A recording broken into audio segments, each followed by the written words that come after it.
আজ আমি পুঁটি মাছ রান্না করব। দেখো তার জন্য আমি কি কি কেটে নিয়েছি। বেগুন, কচুরমুখী, আলু আর হচ্ছে কাঁচা লঙ্কাটা দেব রান্নায়, বড়ি এটাকে ভাজবো। মশলার জন্য দেবো জিরে আর হচ্ছে সর্ষে গুঁড়ো, এটা পেস্ট করে রেখেছি। আর ফোড়নে হচ্ছে কালো জিরে।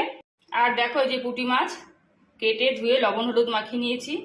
মাছগুলো অনেক বড় বড় পুঁটি মাছ, দেখতে পাচ্ছ। আজ অনেকদিন পর বাজারে পুঁটি মাছ পেলাম। এবার এগুলোকে আমি ভাজবো। দেখো কড়াইতে সরষের তেল দিয়েছি, তেল গরম হয়ে গেছে। এবার এই মাছগুলোকে দেব। দেখো আমি প্রথমে বড়িটাই আগে ভেজে নিলাম, তারপরে মাছটা ভাজবো। মাছ দিয়ে দিয়েছি কড়াইতে।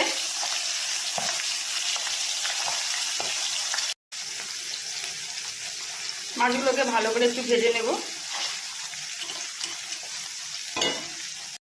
মাছগুলো ভাজা হয়ে গেছে, এবার আমি এগুলোকে তুলে নেব, তারপরে বাদবাকি মাছগুলোকে ভেজে নেব।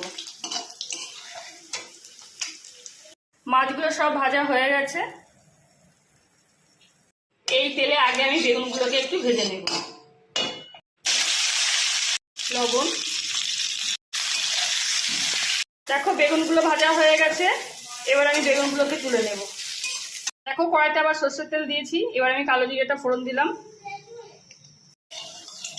এবার আলু আর কচুরমুখিটা একসঙ্গে ভেজে নেব। লবণ, হলুদ,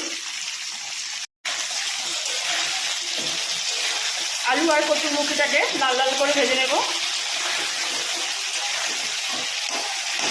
আলু আর কচুরমুখি ভাজা হয়ে গেছে, এবার আমি জিরে আর সর্ষের পেস্টটা দেব। জিরে আর সর্ষের পেস্ট, হলুদ।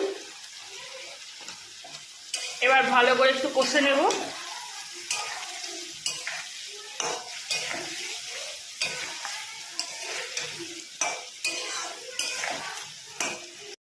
দেখো মশলা থেকে তেল ছেড়ে গেছে, এবার আমি জলটা দিয়ে দেব। জল দিয়ে দিয়েছি। মাছের ঝোলটা ফুটে উঠেছে, এবার ভেজে রাখা আলু বেগুনটা দিয়ে দেবো। আগে আমি বড়িটা দিয়ে দিয়েছিলাম।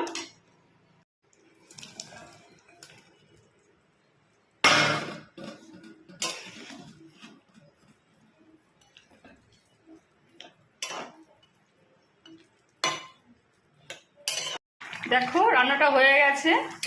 আলু বেগুন দিয়ে পুঁটি মাছের ঝোল। নামানোর আগে একটু কাঁচা সর্ষের তেল দিয়েছি, আর কচুরমুখিও দিয়েছি, সরি। আলু বেগুন